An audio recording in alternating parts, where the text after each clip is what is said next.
Kita siap tidak bekerja keras merealisasikan itu semuanya, misalnya. Nggak gampang itu mewujudkan hal itu. Tapi yang terpenting ada kesadaran bersama lah. Semoga Ngompolres paham dengan penjelasan Om Begawan ini. Tugas kita ke depan justru malah makin besar loh. Melawan kekuasaan yang didukung banyak partai. Ini korupsi merajalela loh, salah. Ingat, kita melawan dengan konstitusional, bukan ngawur. Dengan perjuangan yang tidak melanggar hukum, tidak melanggar aturan. Bicara membela hak rakyat, melawan kekuasaan, punya sikap yang jelas. Itu bukan hal sepele, butuh banyak pengorbanan. Ya waktu, ya tenaga, ya pikiran, ya biaya, segalanya lah. Nah kadang politik itu tidak seindah kelihatannya kok. Orang yo kembang kok. Siapa yang mengira? Bila perpanjangan masa jabatan presiden atau keinginan 3 periode itu berasal dari Pak Jokowi.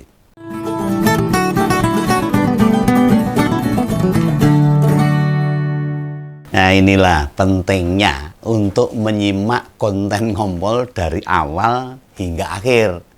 Agar tidak gagal paham. Apalagi kemarin hanya membaca judulnya tok, lalu komentar. Ora gathok. Kadang-kadang judul dengan isinya itu nggak sama, kadang-kadang ya meleset sedikit. Karena judul itu menarik. Lah Ngompolers, judul itu disematkan memang yang menarik-menarik, yang bisa membuat penasaran. Dan tidak mungkin judul konten itu kesimpulan konten, ya tidak mungkin. Ya mengapa begitu? Nek judul itu isinya kesimpulan, orang nggak akan ngeklik. Ya itu tadi, cuma baca judul tok, nggak akan nyimak kontennya. Nah makanya di konten kemarin tuh, jika kita cermati ada 2 kelompok Ngompolers.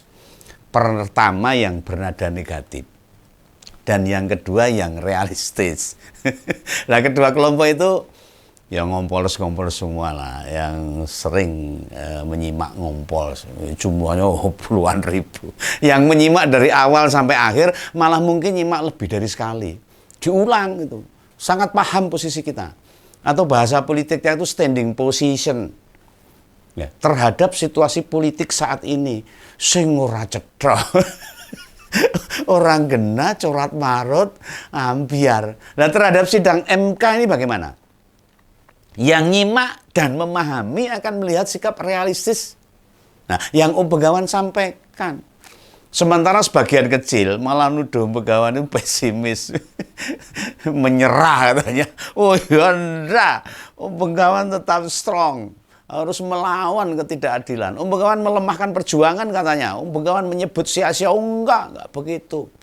Bila DPR dan MK selama ini menunjukkan independensi mereka, apalagi misalnya ketua MK-nya masih Pak Mahfud MD waktu itu. Wah, percaya banget loh. Hasilnya bakal beda. Nah hingga detik ini, beneran ini, Om Begawan berharap ada campur tangan Tuhan. Wono malaikat yang dikirim. Ada doa-doa orang soleh, doa-doa rakyat yang tertindas, doa orang-orang tulus, bisa menggerakkan hati nurani hakim-hakim MK. Yang sekarang masih terbelenggu, nggak tahu wedi, nggak tahu mbuh, nggak tahu ada intervensi, ada tekanan. Oh, aku kurang ngerti. Kenyataannya memang hakim-hakim MK belum berani untuk memutuskan sebuah keadilan bagi masyarakat. Melu-melu konon. Lah mau putusannya Pilpres diulang atau Gibran didiskualifikasi. Ini ya Om Begawan setuju. Ya semoga begitu. Kalau MK-nya itu memang benar-benar punya dedikasi yang tinggi. Tapi realitanya, sebelum Pilpres saja kita sudah tahu MK dan DPR bagaimana. Rakyat paham loh mereka. Kedua lembaga ini piye. Yang satu ngawut, yang satu rawani apa-apa sini mung teko turu tok. Nah, gimana sehingga bila berharap terlalu besar.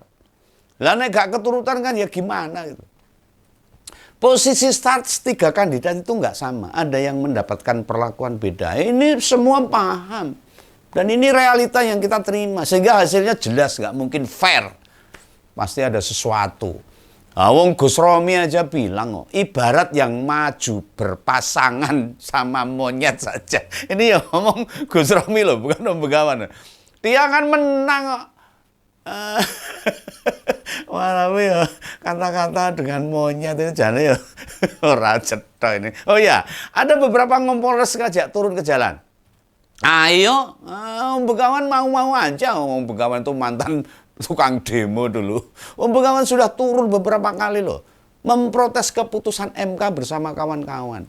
Jangan dikira mau ngonten tok, ngomong tok, enggak. Om Begawan turun ke lapangan, turun ke jalan untuk memprotes keputusan MK. Ya memang berat, memang sulit, nggak gampang, memang tidak mudah. Loh, ada yang bilang loh, ayo pengen revolusi. Ada yang menyebut rindu aksi 98. Ada yang berkata DPR berani bersuara atau enggak. Ini rawani. DPR ini rawani. Dari dulu DPR itu datang, duduk, diam, duit. Ini loh yang saya rodok gemes sama anggota DPR. Wakil rakyat ini Mbok Yusing Kendel. Itu Dewan Pengawas, Dewan Budgeting dan sebagainya. Duwe kekuatan, punya power loh. Kenapa nggak berani bertindak untuk kepentingan rakyat? Ya semoga salah satunya benar-benar dikabulkan oleh Tuhan lah. Apa yang saya doakan, apa yang doakan yang dimaui oleh rakyat. Ya, kalaupun tidak, ya sudah, manusia selalu ditakdirkan untuk terus bergerak. Buat bicara, apalagi bisa bila menyaksikan ada ketidakadilan. Orang yang ketidakadilan, orang yang kejujuran, wisine murak-marik tok, maka ada yang sampai japri ke saya loh. Nyebut Om Begawan wis kelelahan. Capek dan hanya menerima kecurangan, pasrah dalam berjuang. Yang bisa menghentikan langkah-langkah Om Begawan membela kebenaran hanya maut katanya. Ini catat ini. Silakan yang meragukan omongan saya. Enggak apa-apa. Wong nek percaya memeh tak peksa. Enggak, Om Begawan tidak bisa memaksa. Lah nek kelelahan, ngapain saya masih terus menyuarakan ketidakadilan, menyuarakan kejujuran, nilai-nilai kebenaran.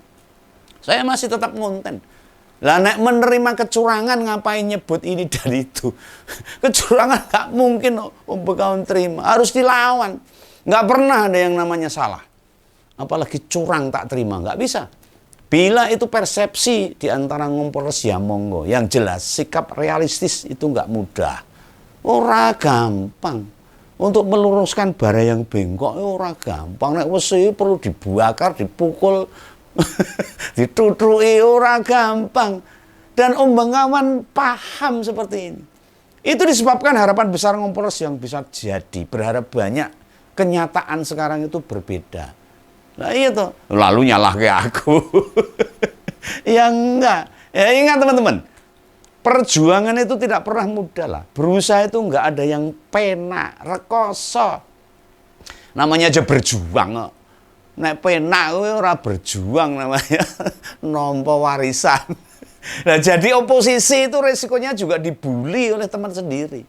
Biasa itu. Malah itu si Rizal Parikesit salah satu komentar menyebut aku orangnya Jawi katanya. Ya enggak masalah terhadap tuduhan-tuduhan itu. Perjuangan apalagi menegakkan idealisme selalu tinggi resikonya. Ora gampang, tidak mudah. Ini bukan soal Ganjar, ini bukan soal Jokowi, ini bukan soal Prabowo atau selusin nama-nama elit politik. Ini tentang bangsa Indonesia, kawan. Ini tentang tegaknya demokrasi, Bung. Ini tentang menjaga konstitusi, bos. Nah, jika negara ini diacak-acak, dibuat nggak bener, ayo kawan tetap akan teriak, akan terus bicara. Bagaimanapun, saya berterima kasih atas banyak kritikan. Dan Wolves bener ini, nggak merasa sakit hati kok saya. Biasa aja kayak gini.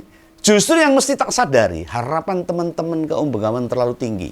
Sehingga saat harus bicara, fakta dan realita, Kompolres pada kecewa. Sama sekali tidak masuk angin saya. Apalagi berupa sikap Om Begawan. Dan melemah, oh tidak. Semakin kuat, semakin optimis. Apalagi malah pindah dukungan, tidak mungkin. Saya konsisten untuk hal ini. Belas tidak ada dalam pikiran di hati Om Begawan. Tidak ada yang sia-sia dalam gugatan di MK nanti. Kalau toh pun kemarin judul ditulis begitu, ya mohon dimaafkan lah. Maksudnya tidak begitu. Nah, problem utamanya itu sebenarnya. Ini menurut Begawan loh ini. Hakim MK itu integritasnya saja sudah kita pertanyakan loh. Wes banyak pelanggaran etika, kode etik, dan malah ada yang dipecat sebagai ketua. Rusak Hakim MK itu sebenarnya. Nah, benar toh? Makanya banyak orang-orang kampus, kalangan akademisi, sivitas akademisi, para ahli menganjurkan adanya peradilan rakyat. Oh, ini Om Begawan dukung ini. Kalau perlu turun ke jalan, aku provokasi loh ini. Maksud peradilan rakyat itu bukan revolusi, bukan diadili bareng-bareng di GBK sana, enggak. Tetapi kesatuan sikap kita sebagai rakyat. Menghukum mereka mestinya kita bisa. Caranya yakni seperti apa? Pada pilkada besok, semua kandidat mereka kita habisin. Suaranya benar-benar ganti dengan bonsai. Dibonsai, diperkecil. Lah, apakah mayoritas rakyat kita sadar? Apakah siap? Apakah berani? Tidak terpengaruh dengan suap, bansos, amplop. Mereka integritasnya, idealismenya rusak hanya karena 200.000. Orang aneh itu. Lalu generasi milenial atau generasi Z mau mendengar suara dari kita, golongan kolonial. Golongan yang sudah tua-tua gini. Daripada kita terus-menerus berdebat, bos. Bukankah lebih baik menyiapkan diri? Menggalang suara rakyat di pilkada nanti. Untuk mengerdilkan kandidat-kandidat yang dijagokan partai-partai penguasa. Perlawanan begitu lebih nyata. Enggak diawang-awang, enggak dalam mimpi. Dan itu masuk akal. Logikanya masuk. Realis aja lah.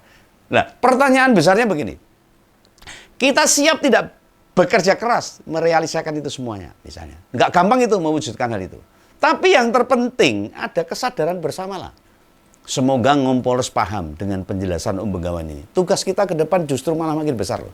Melawan kekuasaan yang didukung banyak partai. Ini korupsi merajalela loh, justru salah. Ingat, kita melawan dengan konstitusional,